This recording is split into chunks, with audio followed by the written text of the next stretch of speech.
Did you know that $93,870 of every new LA home's price comes from government regulations? That's 23.8% of the total cost. The Trump administration is wanting to get rid of a lot of these regulations that cost so much. In a few moments, I'll sign an executive order launching the White House Council on eliminating regulatory barriers to affordable housing.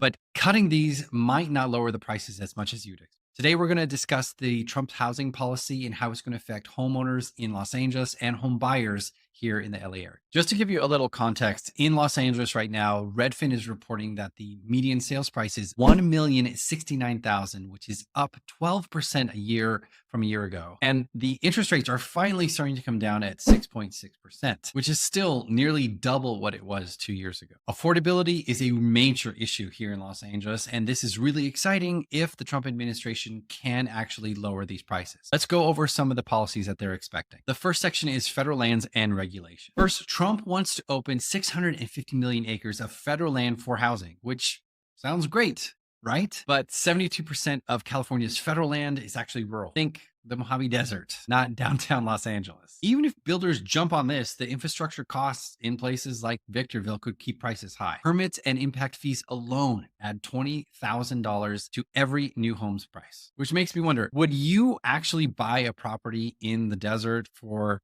$100,000 cheaper just to save that money? Or is that just not feasible for you? Let me know in the comments down below. Number two is opportunity zones. Now, Trump used this a lot in his first administration to some mixed reviews. An opportunity zone represents a federal economic development initiative established under the Tax Cuts and Job Act of 2017. It was designed to stimulate private investment in economically distressed communities through targeted tax incentives. So how did that result from his first administration? Well, there was a lot of investment in these opportunity groups. There are some figures saying that $1.54 billion was invested in these areas, including a lot of sections in South Los Angeles where they are building affordable housing and renovating existing low-income housing. But 96% of funds went to urban zones like Royal Heights, where luxury lofts actually replaced mom and pop shops. So what does Trump plan to do to fix that in 2025? He's going to create rural opportunity zones requiring 20% of investments in high poverty counties like Riverside. He's also going to implement new transparency rules, which would force developers to report jobs created and affordability metrics. Now, the biggest criticism that they got for these opportunity zones was that most of the monies lined developers' pockets and didn't really affect the affordable housing landscape as much as it was intended. But there is a lot of private investment in these groups. So depending on which side you're at, you're either a local who's getting displaced or a developer who's going to make a lot of money.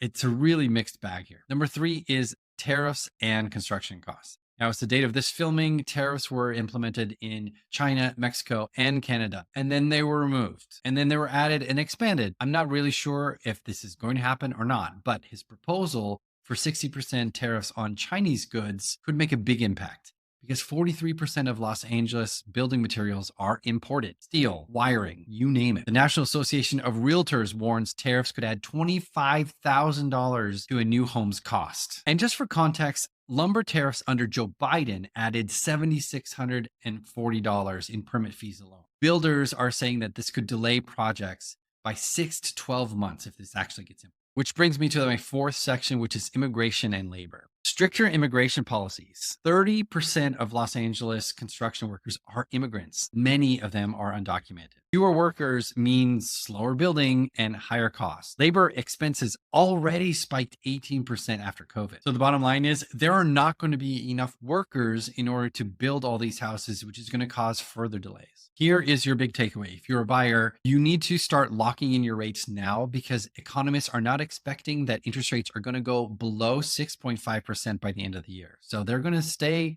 roughly around this range. So don't wait for them to drop dramatically. And if you are a seller, you need to be pricing your home very strategic. Right now, the days on the market is about 69 days to sell a home. And if you overprice your property, it's going to stay on the market 3 months, 4 months. And what do you think when you see a property that's been on the market for 3 or 4 months? What's wrong with it? We want to avoid that at all costs. If you were thinking about buying or selling, I have updated my buyer and seller guides. You can click on the link down below and fill out that information, and then I'll send you over the updated buyer's guides and the seller's guides. Again, my name is Felipe Crook with EXP Realty, investing in your dreams.